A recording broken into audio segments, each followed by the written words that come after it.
Alberta Weekly sponsored by Lexus South Point and Wild Rose Garments and Silk Screening, Edmonton. Channel Punjabi ਤੋਂ Alberta weekly programme ਵੇਖ ਰਹੇ ਸਮੂਹ ਦਰਸ਼ਕਾਂ ਨੂੰ ਕੁਲਮੀਤ ਸਿੰਘ ਵੱਲੋਂ ਨਿੱਘੀ ਜੀ ਆਇਆਂ। ਵਾਹਿਗੁਰੂ ਜੀ ਕਾ ਖਾਲਸਾ, ਵਾਹਿਗੁਰੂ ਜੀ ਕੀ ਫਤਿਹ। 18 ਜੂਨ ਸਨ 2021 ਨੂੰ ਜਿਹੜੀ ਘਟਨਾ ਦੇਸ਼ ਦੇ ਵਿੱਚ ਵਾਪਰੀ ਹੈ, ਜਿਹਦੇ ਵਿੱਚ ਭਾਰਤ ਵਰਸ਼ ਦੇ ਮਸ਼ਹੂਰ ਦੌੜਾਕ ਸਰਦਾਰ ਮਿਲਖਾ ਸਿੰਘ ਹੋਰੀ 91 ਵਰ੍ਹਿਆਂ ਦੀ ਉਮਰ ਭੋਗ ਕੇ ਸੰਸਾਰ ਤੋਂ ਕੂਚ ਕਰ ਗਏ। ਅੱਜ ਉਹਨਾਂ ਬਾਰੇ ਗੱਲਬਾਤ ਕਰਨ ਲਈ ਮੈਂ ਪ੍ਰੋਗਰਾਮ ਦੇ ਵਿੱਚ ਆਪਣੇ ਮਿੱਤਰ ਦੋਸਤ ਸਰਦਾਰ ਗੁਰਬੀਰ ਸਿੰਘ ਸੰਧੂ ਹੋਰਾਂ ਨੂੰ ਸੱਦਾ ਦਿੱਤਾ, ਕਿਉਂਕਿ ਉਹਨਾਂ ਬੜੇ ਸਾਲ ਜਿਹੜਾ ਸਰਦਾਰ ਮਿਲਖਾ ਸਿੰਘ ਹੋਰਾਂ ਦੀ ਕੰਪਨੀ ਜਿਹੜੀ ਹੈ ਜੀ ਮਾਣੀ ਆ ਉਹਨਾਂ ਨੇ, ਕਿਉਂਕਿ ਇਹ ਐਕਸ ਓਲੰਪੀਅਨ ਨੇ ਗੁਰਬੀਰ ਸਿੰਘ ਸੰਧੂ ਔਰ ਨਾਲ ਦੀ ਨਾਲ ਅਰਜਨਾ ਅਵਾਰਡੀ ਵੀ ਨੇ। ਸੋ ਮੈਂ ਜ਼ਿਆਦਾ ਸਮਾਂ ਨਾ ਲਵਾਂ, ਉਹਨਾਂ ਨੂੰ ਜੀ ਆਇਆਂ ਕਹਿੰਦਾ। ਜੀ ਆਇਆਂ ਨੂੰ ਸੰਧੂ ਸਾਹਿਬ। ਵਾਹਿਗੁਰੂ ਜੀ ਕਾ ਖਾਲਸਾ, ਵਾਹਿਗੁਰੂ ਜੀ ਕੀ ਫਤਿਹ।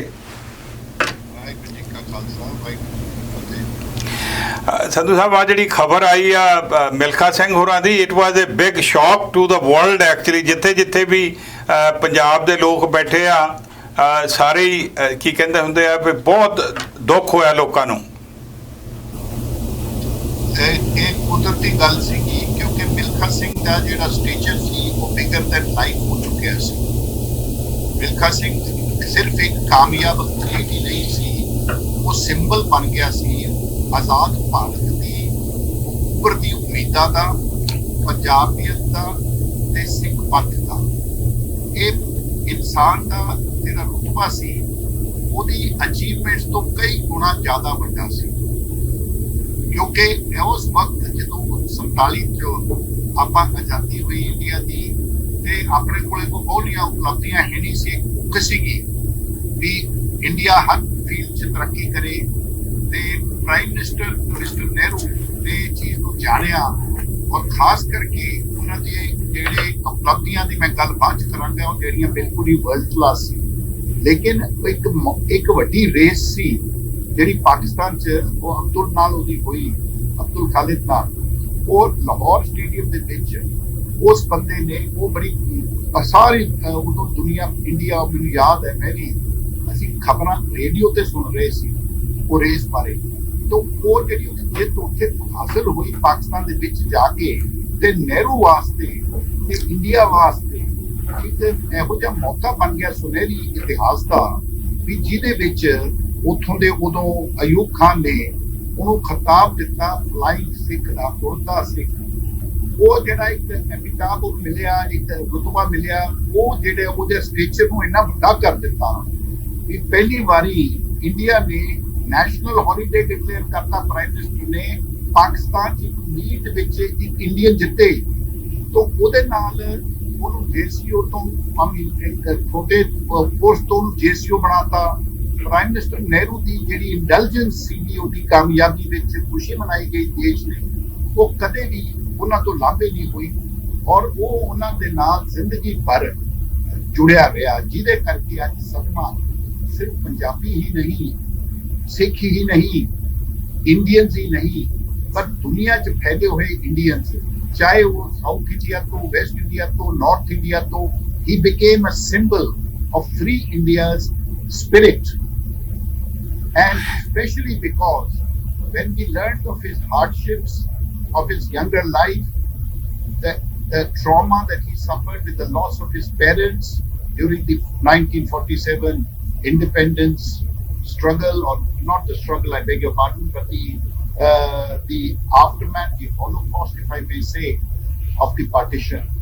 So ਉਹਨਾਂ ਚੀਜ਼ਾਂ ਚੋਂ ਉੱਭਰ ਕੇ ਇੱਕ ਬੰਦੇ ਨੇ ਜੋ ਇੱਕ ਹਾਸਲ ਕੀਤਾ, ਸੋ ਇਹ ਕਈ ਕਾਰਨ ਹੈ ਜਿਹੜੀ ਉਹਦੀ ਜ਼ਿੰਦਗੀ ਜਿਹੜੀ ਸੀ ਉਹਦੀਆਂ ਅਚੀਵਮੈਂਟਸ ਤੋਂ ਵੱਡੀ ਹੋ ਗਈ ਸੀ। ਜੀ ਸਦਮਾ ਮਹਿਸੂਸ ਹੋ ਰਿਹਾ।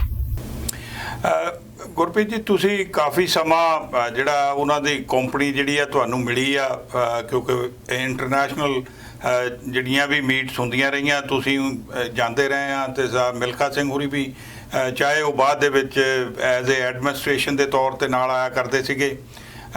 ਇੱਥੇ 1976 ਓਲੰਪਿਕਸ ਵੀ ਆਏ, 78 ਕਾਮਨਵੈਲਥ ਗੇਮਸ ਐਡਮਿੰਟਨ ਵੀ ਆਏ ਸੀਗੇ।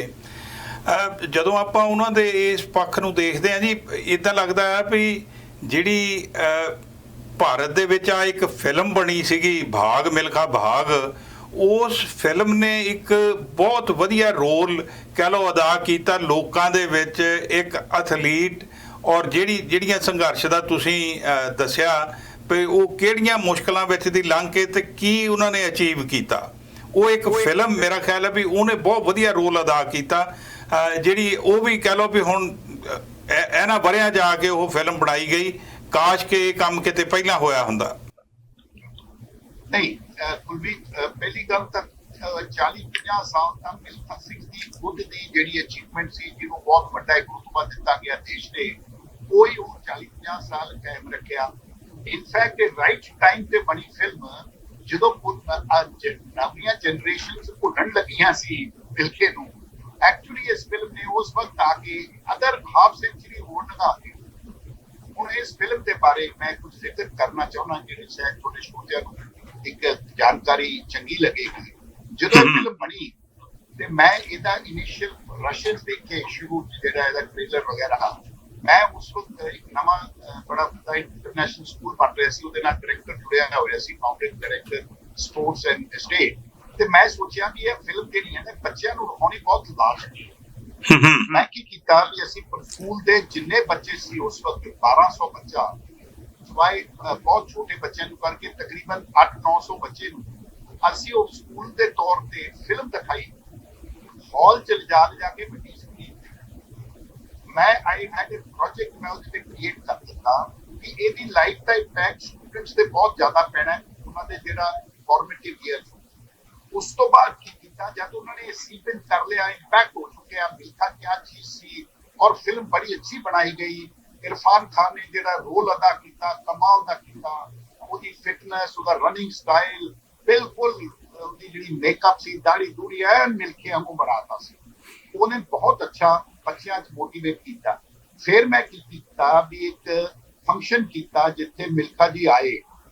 ਫਿਲਮ ਦੇਖਣ ਤੋਂ ਬਾਅਦ ਸਾਰੇ ਸਕੂਲ ਨੂੰ ਅਸੀਂ ਉਹਨਾਂ ਨਾਲ ਰੂਬਰੂ ਕਰਾਇਆ, ਉਹਨਾਂ ਦੀ ਬੱਚਿਆਂ ਨਾਲ ਇੰਟਰੈਕਸ਼ਨ ਕਰਾਇਆ। ਮੈਂ ਕਰਦਾ ਹੁੰਦਾ ਸੀ ਪ੍ਰੋਗਰਾਮ ਜੈਨੇਸਿਸ ਕਨਵਰਸੇਸ਼ਨਸ, ਤੇ ਉਹਦਾ ਜਿਹੜਾ ਟੌਪਿਕ ਸੀਗਾ ਨੋ ਪੇਨ ਨੋ ਗੇਨ। ਉਹ ਟੌਪਿਕ ਮੈਂ ਰੱਖਿਆ ਸੀ ਨੋ pain no gain, because ਮਿਲਖੇ the philosophy ਇਹ ਰਹੀ ਹੈ ਵੀ ਤੁਸੀਂ ਜਦ ਤੱਕ ਆਪਦੇ ਆਪ ਨੂੰ ਬਹੁਤ ਜ਼ਿਆਦਾ ਤੰਗ ਨਹੀਂ ਕਰਦੇ ਸਰੀਰ ਨੂੰ, ਤੇ ਸਰੀਰ ਆਪਦੀ ਬੈਸਟ ਫਾਰਮ 'ਚ ਨਹੀਂ ਆ ਸਕਦਾ। So he used to subject himself to great pain during his training, which paid off dividends to him. So no gain no pain ਦੇ ਪ੍ਰੋਗਰਾਮ ਤੋਂ ਬਾਅਦ ਉਦਾਂ ਦੀ ਜਿਹੜੀ ਅਸੀਂ ਗੱਲਬਾਤ ਕੀਤੀ, ਜਿਹੜਾ ਉੱਥੇ ਉਹਨਾਂ ਨਾਲ ਹੋਇਆ ਰੂਬਰੂ ਬੱਚਿਆਂ ਨਾਲ, ਉਹ ਦਿਲ ਦੇ ਉੱਚੋਂ ਬੜਾ ਉੱਭਰ ਕੇ ਬੋਲ ਰਹੇ ਸੀ ਮਿਲਖਾ ਜੀ। ਤਾਂ ਉਦੋਂ ਬਾਅਦ ਕੀ ਹੋਇਆ, ਮੈਨੂੰ ਬਹੁਤ ਹੀ ਭਾਵੁਕ ਹੋਏ ਇੱਕ ਇੰਸੀਡੈਂਟ ਦੇਖਿਆ ਹੈ। ਜਦੋਂ ਸਾਡੀਆਂ ਜਿਹੜੀਆਂ ਪ੍ਰਾਇਮਰੀ ਸਕੂਲ ਦੀਆਂ ਲੇਡੀ ਟੀਚਰ ਸੀ ਬੱਚਿਆਂ ਦੀਆਂ, ਉਹਨਾਂ ਨੇ ਇੱਕ ਡਾਂਸ ਤਿਆਰ ਕੀਤਾ। ਮੈਨੂੰ ਕਹਿੰਦੀਆਂ ਜੀ 3 ਦਿਨ 'ਚ ਡਾਂਸ ਤਿਆਰ ਕੀਤਾ ਸੀ, ਪੇਸ਼ ਕਰਦੀ ਹੈ। ਮੈਂ ਕਿਹਾ ਤੁਸੀਂ ਕਰੋ, ਤੁਸੀਂ ਸ਼ੌਕ ਨਾਲ ਕਰੋ ਮਿਲਖੇ ਦੀ ਲਾਈਫ ਤੇ। ਉਹ ਜੋ ਨਿਕਲੀਆਂ ਸਟੇਜ ਤੇ ਕੁੜੀਆਂ ਨੇ ਬਾਲ ਉੱਤੇ ਕਰਕੇ ਜੂੜੇ ਬੰਨੇ ਤੇ ਰੁਮਾਲ ਬੰਨੇ, ਜਿਵੇਂ ਪਹਿਲਾਂ ਮਿਲਖਾ ਬੰਨਦਾ ਹੁੰਦਾ ਸੀ, ਔਰ ਉਹ ਪਾ ਕੇ ਜਿਹੜੇ ਇੱਕ ਫਿਲਮ 'ਚ ਹੈਗਾ, ਗਾਣਾ ਦਾ ਨਾਮ ਮੈਂ ਭੁੱਲ ਰਿਹਾ ਹੈ, ਹਵਨ ਮਨਾਏਂਗੇ ਕਿ ਕੀ ਉਹ ਫਿਲਮ ਹੈ ਨਾ, ਹਵਨ ਕरेंगे और समथिंग, और ਉਹ ਫਿਲਮ, ਉਹ ਕੁੜੀਆਂ ਨੇ ਉਹ ਗਾਣਾ ਸਟੇਜ ਤੇ ਗਾਇਆ, ਡਾਂਸ ਕਰ ਕਰਕੇ, ਉਹੀ ਵਰਦੀ ਜੀ ਪਾ ਕੇ ਜਿਵੇਂ ਉਹ ਬੈਰਿਕਸ ਦੇ ਪ੍ਰਿੰਸ ਨੇ ਇੱਕ ਵਾਰੀ ਗਾਇਆ ਸੀ। ਮੈਂ ਇਹਨੂੰ ਦੇਖਿਆ ਜੀ, ਇਹ ਤੋਂ ਰਿਹਾ ਨਾ ਜਾਵੇ, ਇਹਦੇ ਹੰਝੂ ਡਿੱਗਣ ਲੱਗੇ। ਮੈਂ ਰੁਮਾਲ ਦਿੱਤਾ ਆਪਦਾ, ਤੇ ਇਹਨਾਂ ਨੇ ਆਪਣੇ ਹੰਝੂ ਪੂੰਝੇ, ਔਰ ਫੇਰ ਆ ਕੇ ਸਟੇਜ ਤੇ ਬੋਲੇ, ਕਹਿਣ ਲੱਗੇ ਜੀ ਮੈਨੂੰ ਇੰਨਾ ਜ਼ਿਆਦਾ ਤੁਸੀਂ ਭਾਵੁਕ ਕਰ ਦਿੱਤਾ ਹੈ, मतलब इतना अच्छा लड़कियां ने वो डांस किया, लड़के so he was very emotional, he was very straightforward man, and the impact it had on children in my school मैं देखा कि ना positive impact आज तक। तो यही impact इन्हें larger पद्धर पे Punjab as director sports in the schools as well as across India as an icon of sports, and he was always immaculately dressed up, हमेशा लाल पगड़ी ते लाल टाई ला के रखते सी, और बढ़िया कोट पा के रखते सी लाइक एन ऑफिसर। सो ये सारिया चीज़ां दा क्यूमुलेटिव इंपैक्ट सीगा, और उन्हां दी सच्चाई साबित आ जाती सी, सिंपलिसिटी सामने नजर आती सी, इस करके हरमन प्यारे बन गए। फिल्म ने वो एक नवा जीवन मिलखे नूं दिता। ठीक नहीं, वैसे उन्हां दी जिहड़ी एडवाइस आम लोकां नूं दित्ती होई आ ਕਿ ਭਾਈ ਆਪਣੀ ਜ਼ੁਬਾਨ ਤੇ ਕੰਟਰੋਲ ਰੱਖੋ, ਜਾਣੀ ਕਿ ਖਾਣਾ ਕੀ ਆ। ਔਰ ਦੂਸਰਾ ਉਹਨੇ ਕਿਹਾ ਵੀ ਦਿਨ ਦੇ ਵਿੱਚ ਤੁਸੀਂ ਜਿਹੜਾ ਅੱਧਾ ਕੁ ਘੰਟਾ ਐਕਸਰਸਾਈਜ਼ ਜ਼ਰੂਰ ਕਰੋ ਔਰ ਬੋਡੀ ਜਿਹੜੀ ਆ ਫਿੱਟ ਰਹਿੰਦੀ। ਕਹਿੰਦੇ ਉਹ ਮਤਲਬ ਉਦੋਂ 90 ਦੇ ਕਰੀਬ ਸੀ ਤੇ ਕਹਿੰਦੇ ਵੀ ਮੈਂ ਕਦੇ ਡਾਕਟਰ ਜਿਹੜਾ ਉਹਦੇ ਕੋਲ ਕਦੇ ਨਹੀਂ ਗਿਆ। ਇਹ ਮੈਂ ਬਿਲਕੁਲ ਠੀਕ ਸੀ। He practise this himself, I am a witness. ਮੇਰਾ ਖਿਆਲ ਆ ਵੀ 7-8 ਸਾਲ ਪਹਿਲਾਂ ਦੀ ਗੱਲ ਹੈ, ਮੈਂ ਗੋਲਫ ਚੰਡੀਗੜ੍ਹ ਖੇਲਣ ਗਿਆ ਤੇ ਇਹ ਮੇਰੇ ਮੂਹਰੇ 4 ਬਾਲ 'ਚ ਖੇਲ ਰਹੇ ਸੀਗੇ ਤੇ ਮੈਂ ਦੇਖਾਂ ਇਹ ਉਦੋਂ ਮੇਰਾ ਖਿਆਲ ਹੈ 85-83 ਦੇ ਕਰੀਬ ਹੋਣੀ, 83-84। ਇਹ ਬਾਲ ਮਾਰ ਕੇ ਬਾਲ ਤੇ ਤੁਰ ਕੇ ਨਹੀਂ ਸੀ ਜਾਂਦੇ, ਗੋਲਫ ਕਾਰਟ ਨਹੀਂ ਸੀ ਲੈਂਦੇ, ਭੱਜ ਕੇ ਜੋਗਿੰਗ ਕਰਕੇ ਜਾਂਦੇ ਸੀ ਬਾਲ। ਵਾਹ, I was amazed at his level as conscientiousness to keep his body in fitness। ਇਹ ਬਿਲਕੁਲ ਠੀਕ ਗੱਲ। ਸੋ ਗੱਲ ਆ ਵੀ ਉਹ ਜੋ ਕਰਦੇ ਸੀ ਉਹ ਮਤਲਬ ਜੋ ਕਹਿੰਦੇ ਸੀ ਉਹ ਕਰਦੇ ਸੀਗੇ। 100%। ਅੱਛਾ ਗੁਰਪ੍ਰੀਤ ਜੀ, ਤੁਸੀਂ ਹੋਰ ਵੀ ਬਹੁਤ ਸਾਰੀਆਂ ਇੰਟਰਸਟਿੰਗ ਗੱਲਾਂ ਹੋਣਗੀਆਂ, ਪਰ ਇਹਨਾਂ ਦੀ ਜਿਹੜੀ ਪ੍ਰਾਪਤੀ ਇੱਕ ਜਿਹੜੀ 1960 ਰੋਮ ਵਾਲੀ ਗੱਲ ਹੈਗੀ ਹੈ ਜੀ, ਉਹ ਆਮ ਵੀਡੀਓ ਵੀ ਦੇਖਣ ਨੂੰ ਮਿਲਦੀ ਆ ਤੇ ਲੋਕੀ ਗੱਲ ਵੀ ਉਹਦੀ ਕਰਦੇ ਆ। ਜਰਾ ਦੱਸੋਗੇ ਵੀ ਇਹਨਾਂ ਨੇ ਹੋਰ ਕਿਹੜੀਆਂ ਜੀ ਜਿਹੜੀਆਂ ਰੇਸਾਂ ਦੇ ਵਿੱਚ ਮੱਲਾਂ ਮਾਰੀਆਂ ਸੀਗੀਆਂ, ਕਿੰਨੇ ਕੁ ਮੈਡਲ ਜਿੱਤੇ ਸੀਗੇ? ਦੇਖੋ ਜੀ, ਇਹਨਾਂ ਨੇ ਏਸ਼ੀਆ ਨੂੰ ਤਾਂ ਡੋਮੀਨੇਟ ਕੀਤਾ ਸੀ। 2 ਐਥਲੀਟ ਸੀ ਜਿਨ੍ਹਾਂ ਨੇ ਬਿਲਕੁਲ ਹੋਰ ਵੀ ਸੀਗੇ ਐਥਲੀਟ, ਪਰ ਜਿਹੜੇ ਮੇਰੇ ਨੌਲੇਜ ਜਿਹੜਾ ਪਰਸਨਲੀ ਮੈਂ ਜਾਣਦਾ ਉਹਨਾਂ ਤੋਂ ਜਾਂਦੀਆਂ, ਇੱਕ ਤਾਂ ਮਿਲਖਾ ਸੀ ਤੇ ਗੁਰਬਚਨ ਰੰਧਾਵਾ ਸੀ। ਏਸ਼ੀਆ ਦੇ ਬੈਸਟ ਸੀਗੇ ਆਪਦੇ ਟਾਈਮ। ਗੁਰਬਚਨ ਕੋਈ 7-8 ਸਾਲ ਪਿੱਛੋਂ ਸੀ, ਯੰਗਰ ਸੀਗਾ। ਉਹਦੀਆਂ ਉਪਲਬਧੀਆਂ 60 ਸੀ, ਇਹਨਾਂ ਦੀਆਂ ਉਪਲਬਧੀਆਂ ਐਕਚੁਅਲੀ 50 ਸੀ ਸ਼ੁਰੂ ਹੋ ਗਈਆਂ ਸੀ। 56 ਮੈਲਬਰਨ ਓਲੰਪਿਕਸ ਗਏ ਸੀ ਪਹਿਲੀ ਵਾਰ ਮਿਲਖਾ ਜੀ। ਉੱਥੇ ਇਹਨਾਂ ਤੋਂ ਪਰਫਾਰਮੈਂਸ ਅੱਛੀ ਨਹੀਂ ਦਿੱਤੀ ਗਈ, ਲੈਕ ਆਫ ਓਵਰਆਲ ਹੋ ਜਾਂਦਾ ਹੈ ਜਿਹੜਾ ਮਾਹੌਲ।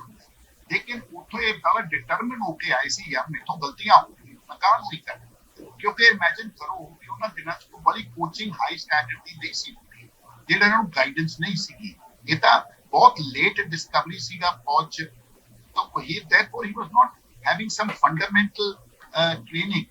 Anyway, in 58, he ran the best rate of race. One of the best races of his life was to win the Commonwealth Games gold medal. Commonwealth ਵਿੱਚ ਕਦੇ ਕਿਸੇ ਇੰਡੀਅਨ ਨੇ ਨਾ ਪਹਿਲਾਂ ਨਾ ਉਦੋਂ ਬਾਅਦ ਐਥਲੈਟਿਕ ਇਵੈਂਟ ਕਾਮਨਵੈਲਥ ਦੇ ਗੇਮਸ ਦੇ ਕਦੇ ਇੰਡੀਆ ਨੇ ਗੋਲਡ ਮੈਡਲ ਨਹੀਂ ਜਿੱਤਿਆ। ਉਦੋਂ ਬਾਅਦ ਪੀਟੀ ਊਸ਼ਾ ਨੇ ਬ੍ਰੌਂਜ਼ ਜਾਂ ਸਿਲਵਰ ਜਿੱਤਿਆ, ਅੰਜੂ ਬੌਬੀ ਜਾਰਜ ਨੇ ਸਿਲਵਰ ਜਿੱਤਿਆ, ਪਰ ਗੋਲਡ ਕਦੇ ਅੱਜ ਤੱਕ ਨਹੀਂ ਜਿੱਤਿਆ। ਕਾਮਨਵੈਲਥ ਦੇ ਐਥਲੈਟਿਕਸ ਦਾ ਸਟੈਂਡਰਡ ਇੰਨਾ ਉੱਚਾ ਹੈ। ਸੋ ਉਹ ਉਹਨਾਂ ਦੀ ਉਪਲਬਧੀ 58 ਦੀ ਜਿਹੜੀ ਇਹਨਾਂ ਨੂੰ ਲਾਈਮ ਲਾਈਟ 'ਚ ਲਿਆ। ਕਾਮਨਵੈਲਥ ਗੇਮ ਗੋਲਡ ਮੈਡਲ ਜਿੱਤਣਾ ਬਹੁਤ ਵੱਡੀ ਗੱਲ ਹੈ ਇੰਡੀਅਨਸ ਵਾਸਤੇ। ਉਸ ਤੋਂ ਬਾਅਦ ਆ ਗਿਆ 60 ਵਿੱਚ he was at the prime of his life, but slightly late. He was actually 31 years old, 30-31 ਸਾਲ ਦੇ ਸੀਗੇ। ਬਟ ਜਿਹੜਾ ਸਪ੍ਰਿੰਟਸ ਲਈ ਮਿਡਲ ਡਿਸਟੈਂਸ ਲਈ ਠੀਕ ਠਾਕ ਹੀ ਹੈ, but 60 he ran a wonderful race in the Rome, ਜਿਹੜੀ ਜਿਹਦੇ ਕਰਕੇ ਫੇਮਸ ਜ਼ਿਆਦਾ ਹੋ ਗਏ, because he broke the existing Olympic record at that time। ਬਸ 4 ਨੇ ਤੋੜਤਾ ਸੀਗਾ। ਉਹ ਰੇਸ ਇੰਨੀ ਵਧੀਆ ਹੋਈ ਸੀ, ਇੰਨਾ ਕੰਪੀਟੀਸ਼ਨ ਜ਼ਬਰਦਸਤ ਸੀ ਵੀ Milkha also was able to break the Olympic record. But ਜਿਹੜਾ ਮੈਡਲ ਇਹ ਹਾਰੇ ਹੈ, ਕਿਉਂਕਿ ਇਹਨਾਂ ਨੇ ਮੇਰੇ ਨਾਲ ਆਪ ਵੀ ਜ਼ਿਕਰ ਕੀਤਾ ਸੀਗਾ, ਕਈ ਲੋਕ ਮਹਿਸੂਸ ਕਰਦੇ ਆ ਵੀ ਮੈਂ ਪਿੱਛੇ ਨੂੰ ਵੇਖ ਲਏ ਸੀ ਇਹਨੇ ਜਾਂ ਕੁਝ ਕਰ ਲਿਆ। ਉਹ ਸ਼ਾਇਦ ਐਡਾ ਵੱਡਾ ਨਹੀਂ ਸੀ। It was a tactical error on his part। When he was first 200 meters, he ran at a blistering speed. Then he thought to himself, क्योंकि रेस बड़ी फास्ट थी, मेरे नाल दे कंपीटिटर्स से सारे ने ओलंपिक रिकॉर्ड तोड़या। So you can imagine the कितनी के जबरदस्त रेस होनी सी। But there he thought कि कितने मैं बर्नआउट ना हो जा, मैं थोड़ा सा कंजर्व करना अपने आप को फिनिश ले। A split second decision होती है, सारी रेस 44 सेकंड खत्म हो जानी होती है। Having run the first 200 meters, he was at the top in the second or third, बड़ा comfortably चल रहे थे। उस वक्त इन्हों के दिमाग च आया टैक्टिकली कि कितने मैं ज्यादा तेज हो गया, क्योंकि रेस बहुत तेज हो गई। इन्होंने हल्का जिहा अपने आप को कंजर्व करने शुरू किया। इन्ने टाइम च जो अखीर एंड आ गया, वो मेकअप नहीं होया, बिकॉज उदों जे वही पेस को दबी जाता, क्योंकि स्टैमिना बड़ा सी मिलके। He was a extremely fit athlete। He could have carried through, but ਇਹਨਾਂ ਨੇ ਸੋਚਿਆ ਕਿ ਜੇ ਮੈਂ ਬਰਨ ਆਊਟ ਨਾ ਹੋ ਜਾ, ਇਹਨਾਂ ਨੇ ਥੋੜਾ ਜਿਹਾ ਸਲੋ ਕਰ ਲਿਆ ਆਪਣੇ ਆਪ ਨੂੰ। ਉਹ ਸਪਲਿਟ ਸੈਕੰਡ ਦੀ ਗੱਲ ਹੁੰਦੀ ਹੈ, ਉਹਦੇ ਕਰਕੇ ਉਹ ਮੈਡਲ ਨਹੀਂ ਇਹਨਾਂ ਨੂੰ ਮਿਲਿਆ। But still he was one of those who broke the Olympic record ਤੇ ਬੜੀ ਬੱਲੇ ਬੱਲੇ ਹੋਈ ਉਸ ਕਰਕੇ ਇਹਨਾਂ ਦੀ ਹੋਰ। ਪਰ ਇਹਨਾਂ ਦੀ ਜਿਹੜੀ ਕਾਮਨਵੈਲਥ ਗੇਮ ਗੋਲਡ ਮੈਡਲਿਸਟ ਹੈ, ਉਹ ਸਭ ਤੋਂ ਵੱਡੀ ਉਪਲਬਧੀ ਹੈ। ਬ੍ਰੇਕਿੰਗ ਦੀ ਓਲੰਪਿਕ ਰਿਕਾਰਡ ਇਨ ਰੋਮ, ਇਹ ਬਹੁਤ ਵੱਡੀ ਉਪਲਬਧੀ ਹੈ। ਦੋ ਬਹੁਤ ਵੱਡੀਆਂ ਗਿਣੀਆਂ ਜਾਂਦੀਆਂ। ਬਾਕੀ 200 ਮੀਟਰ 400 ਮੀਟਰ ਏਸ਼ੀਆ ਚ ਇਹਨਾਂ ਨੇ ਡੋਮੀਨੇਟ ਕੀਤਾ ਹੈ 8-9 ਸਾਲ।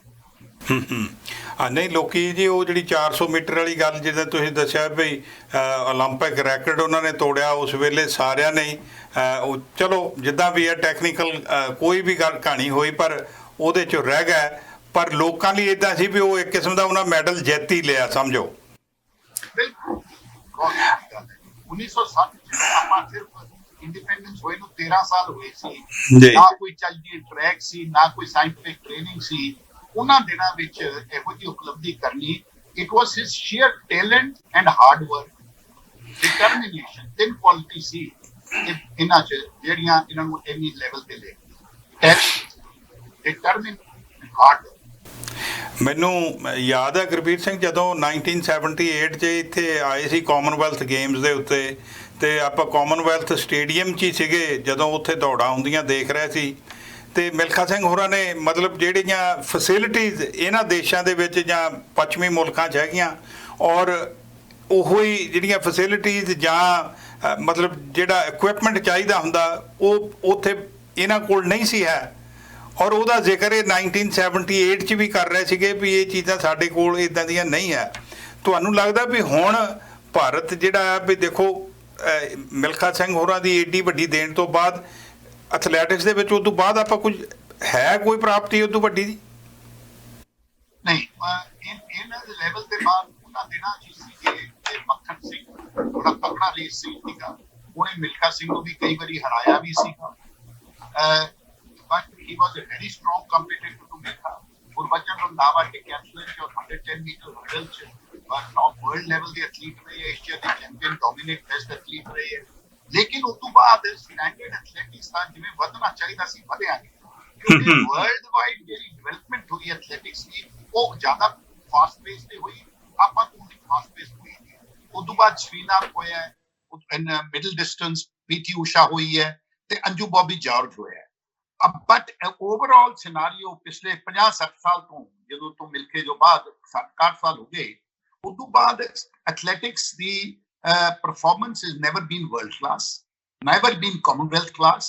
Asia, yes, we have produced many, but the reason is that maybe it's genetics, maybe it's lack of training methodology. I really can't say this for an athletic federation or coaches to say, but ਹੁਣ ਉਮੀਦ ਹੋਈ ਹੈ ਇੱਕ ਲੜਕਾ ਮੁੰਡਾ ਨੀਰਜ ਹੈ, ਨੀਰਜ ਚੋਪੜਾ ਜਿਹੜਾ ਹੁਣ ਟੋਕੀਓ 올림픽ਸ ਜਾ ਰਿਹਾ ਹੈ, ਜੈਵਲਿਨ ਥਰੋਅਰ।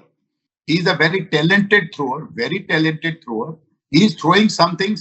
ਜੇ ਕਿਤੇ ਉਹਨਾਂ ਜ਼ਮਾਨਿਆਂ 'ਚ ਇੰਨਾ ਕੁਝ ਸਿਰ ਹੁੰਦਾ ਤਾਂ he would have been an Olympic hopeful. But problem ਕੀ ਹੁੰਦੀ ਹੈ sports the we it's relative. ਅਗਰ ਆਪਣੇ ਐਥਲੀਟ ਨੇ ਇੰਨਾ ਪ੍ਰੋਗਰੈਸ ਕੀਤਾ ਹੈ ਤਾਂ ਦੂਜੇ ਇੰਨਾ ਕਰ ਜਾਂਦੇ ਤਾਂ ਗੈਪ ਵਧ ਰਿਹਾ। But we are hoping, I have personally some hope from Neeraj Chopra's performance. It should be heartwarming. He's a very good competitor. I have watched his career. He always improves in the big meets. Oh, हौसले की गल है। जिवें daily Thompson तो देखा सी, remember in 1978, the British athlete who went on to become the world champion, Olympic champion in decathlon. वो मुंडा हौसला ही बड़ा सी। You need a very high spirit, a strong heart, strong mind to come out with your best under the most severe pressure. So I have expectation from Neeraj Chopra. Overall athletics, I have to admit, has not made enough strides to keep up with the world. Gurbir ਕੁਛ ਹੁਣ ਚਲੋ ਇਹਨਾਂ ਦਿਨਾਂ ਦੇ ਵਿੱਚ ਜਿਹੜੀਆਂ ਆਪਾਂ YouTube ਵਗੈਰਾ ਤੇ ਕੋਈ ਗੱਲਾਂ ਬਾਤਾਂ ਆਉਂਦੀਆਂ ਸਾਹਮਣੇ, ਕੁਛ ਐਥਲੈਟਿਕ ਮੀਟਸ ਦੀਆਂ ਆਉਂਦੀਆਂ ਪੰਜਾਬ ਦੇ ਵਿੱਚ, ਤੁਹਾਨੂੰ ਲੱਗਦਾ ਵੀ ਕੋਈ ਟਰੈਕ ਵਗੈਰਾ ਸਿੰਥੈਟਿਕ ਜਿਹੜੇ ਆ ਤਿਆਰ ਕੀਤੇ ਗਏ ਹੋਣ ਜਿੱਥੇ ਜਿਹੜੇ ਨੌਜਵਾਨ ਆ ਪ੍ਰੈਕਟਿਸ ਕਰ ਸਕਦੇ ਹੋਣ ਜਾਂ ਉਹਨਾਂ ਲਈ ਇਕੁਇਪਮੈਂਟ ਜਿੱਦਾਂ ਹੁਣ ਮਤਲਬ ਚਾਹੇ ਉਹ ਸ਼ੂਜ਼ ਦੀ ਗੱਲ ਆ ਜਾਂ ਡਾਈਟ ਦੀ ਗੱਲ ਆ, ਕੀ ਉਹ ਪ੍ਰੋਵਾਈਡ ਕੀਤੀਆਂ ਜਾਂਦੀਆਂ ਹੁਣ? ਦੇਖੋ ਪੰਜਾਬ ਦੀ ਤਾਂ ਆਪਾਂ ਗੱਲ ਨਾ ਕਰੀਏ because unfortunately it is one of the states which is not doing well. That's the minimum I can tell you. But let us talk at the national level. National level, the desire is there, but the methodology is missing. You see, to produce a world-class athlete, sports person in any sport, you need 3-4 things to go right. You need to find the talent at the right time. So there should be scouting in schools and catch them young. Then he has to be trained in the right way, so you don't learn bad habits, then you have to unlearn, and some of them you can never unlearn to improve your performance. Thirdly, there has to be international standard coaching and scientific coaching, backup biomechanics, etc., especially in athletics. And then there has to be enough competition. The sports base of the nation is to be stronger and wider. Unfortunately, there are very few sports base. So अगर कोई बच्चा India का अच्छा athlete है ते ਉਹਦੇ ਜਿਹੜੇ ਪਿੱਛੇ ਆ ਰਹੇ ਹੈ ਦੋ ਚਾਰ ਹੀ ਨੇੜੇ ਤੇੜੇ ਹੈ ਬਾਕੀ ਤਾਂ ਸਾਰੇ ਬਹੁਤ ਹੀ ਪਿੱਛੇ ਹੈ. He is not being pushed to perform like the American team being selected for the Olympics for athletics. There are 4 or 5 people. Let us say they have to send 2. There'll be 4 or 5 people, and then none of them knows who will be selected on that day. There is such fierce competition, such a wide base of sports performers. India's base lacking. There are many shortcomings as regards this in India is concerned, but it is we need to do a lot more if we are to leave an impact. Look at the way China has risen. Japan, Korea, even Asian countries are leaving impact at the world level. But unfortunately, India is not living up to its promise, to its size, to its now. If we are to project ourselves as a global power, these are called soft powers, which will enable and project India as a happening place. So sports cannot be neglected. Sports has to be invested heavily. The overall investment in sport compared to our population per capita is meager, probably one of the lowest in the world. So swat hai, the proof is in the pudding. ਜੇ ਗੁੜ ਪਾਏਗਾ ਨਹੀਂ ਤਾਂ ਮਿੱਠਾ ਕਿੱਥੋਂ ਹੋਣਾ ਹੈ. ਇਹ ਗੱਲ ਤੁਹਾਡੀ ਬਿਲਕੁਲ ਸਹੀ ਆ ਗੁਰਵੀਰ ਜੀ.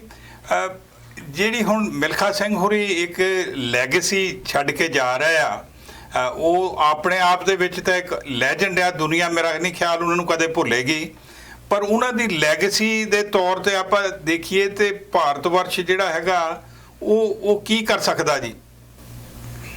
Very good question. I think we need to use that power of his legacy to empower our youth. So an award should be announced, I think, in the name of Milkha. There is a talk about many quarters asking that he be bestowed the Bharat Ratna, but that is one aspect. I am saying the government of Punjab, at least to start with, should announce the highest sports award or a major sports award, if I may say. Highest word use karna bada aukha hai, because Punjab vich immediately naam aunda Balbir Singh senior hockey da, ਜਿਹੜੇ ਇੰਨੇ 올림픽 gold ਜਿੱਤ ਚੁੱਕੇ ਆ, ਸ਼ਾਇਦ 3 ਜਾਂ 5 올림픽 ਖੇਡੇ ਸੀ hockey ਦੇ. So best highest ਕਹਿਣਾ ਔਖਾ ਹੈ, but one of the ways is to institute an award for the best athlete of Punjab with a substantial scholarship to go with it, cash award, diet. So in the youth, not in the senior ਨੂੰ ਕਰੀ ਜਾਓ. ਕੋਈ under 16, under 14 promising athlete ਆ ਰਿਹਾ ਹੈ, ਉਹਨੂੰ government of Punjab ਮੁੰਡੇ ਨੂੰ ਕੁੜੀ ਨੂੰ ਜਾਂ 2 ਜਾਂ 4 ਨੂੰ ਅਡਾਪਟ ਕਰੇ, and they should be trained at world level standards, right? Psychologists, biomechanics, dietitians, coaches, technical competitions abroad. ਉਹਨਾਂ ਨੂੰ catch them young and groom them by a very good mentor appoint ਹੋਣਾ ਚਾਹੀਦਾ ਇਸ program the, who looks after their well-being, their physiology, their psychology. So they become positive character athletes who will perform at the world stage. So ਇਹ ਮੇਰਾ ਖਿਆਲ ਹੈ ਉਹਨਾਂ ਨੂੰ. One of the suggestions I can give you offhand when you pop this question to me, but Milkha ਨੂੰ honor ਤਾਂ ਬਹੁਤ ਮਿਲ ਰਿਹਾ ਹੈ ਔਰ ਮਿਲਿਆ ਵੀ ਬਹੁਤ ਹੈ. ਜੋ ਮਿਲਖਾ ਨੂੰ ਖਿਤਾਬ ਦੇਤਾ ਅਯੂਬ ਖਾਨ ਨੇ ਫਲਾਈਂਗ ਸਿੱਖ ਦਾ, ਇੱਕ ਉੜਦਾ ਸਿੱਖ, ਉਦੋਂ ਵੱਡਾ ਤਾਂ ਉਹਨੂੰ ਕੋਈ ਵੀ ਅਵਾਰਡ ਨਹੀਂ ਮਿਲ ਸਕਦਾ. It is something which will stick with him forever. ਜਿਵੇਂ ਰੁਸਤਮੇ ਹਿੰਦ ਕਹਿੰਦੇ ਆਪਾਂ ਦਾਰਾ ਸਿੰਘ ਜਾਂ ਹੋਰਾਂ ਨੂੰ ਕੱਪ ਕਿਹਾ ਹੈ, ਇਹ ਚੀਜ਼ਾਂ ਬਹੁਤ ਵੱਡੀਆਂ ਹੁੰਦੀਆਂ ਜਿਹੜਾ ਪਬਲਿਕ ਨੇ ਉਹਨੂੰ ਅਡਾਪਟ ਕਰ ਲਿਆ, ਉਹਨੂੰ ਆਪਦਾ ਸਮਝ ਕੇ ਉਹਨੂੰ ਆਪਦਾ ਹੀਰੋ ਮੰਨਿਆ. ਬਹੁਤ ਬਹੁਤ ਧੰਨਵਾਦ ਗੁਰਬੀਰ ਜੀ ਤੁਹਾਡਾ, ਤੁਸੀਂ ਸਮਾਂ ਦਿੱਤਾ। ਮੈਨੂੰ ਪਤਾ ਬੜਾ ਬਿਜ਼ੀ ਸਕੈਜੂਅਲ ਹੈ ਤੁਹਾਡਾ, ਪਰ ਬਹੁਤ ਵਧੀਆ ਗੱਲਾਂ ਲੱਗੀਆਂ ਜੀ। ਮੈਨੂੰ ਪਤਾ ਮਿਲਖਾ ਸਿੰਘ ਹੋਰਾਂ ਦਾ ਹੋਰ ਪੱਖ ਵੀ ਹੈਗਾ, ਉਹ ਆਪਾਂ ਫੇਰ ਕਿਸੇ ਪ੍ਰੋਗਰਾਮ ਦੇ ਵਿੱਚ ਕਰਾਂਗੇ ਜ਼ਰੂਰ, ਉਹਨਾਂ ਦੀਆਂ ਗੱਲਾਂ ਬਾਤਾਂ ਲੋਕਾਂ ਨਾਲ ਸਾਂਝੀਆਂ ਕਰਾਂਗੇ। ਸੋ ਅੱਜ ਲਈ ਤੁਹਾਡਾ ਬਹੁਤ ਬਹੁਤ ਧੰਨਵਾਦ ਸਮਾਂ ਦੇਣ ਲਈ। ਵਾਹਿਗੁਰੂ ਜੀ ਕਾ ਖਾਲਸਾ, ਵਾਹਿਗੁਰੂ ਜੀ ਕੀ ਫਤਿਹ। ਸਾਡਾ ਹਰ ਇੱਕ ਪ੍ਰੋਗਰਾਮ ਦੇਖਣ ਤੇ ਸਾਡੇ ਨਾਲ ਜੁੜਨ ਲਈ ਸਬਸਕ੍ਰਾਈਬ ਕਰੋ ਚੈਨਲ ਪੰਜਾਬੀ ਤੇ ਨੋਟੀਫਿਕੇਸ਼ਨ ਲਈ ਬੈਲ ਆਈਕਨ ਵਾਲੇ ਬਟਨ ਤੇ ਕਲਿੱਕ ਕਰੋ।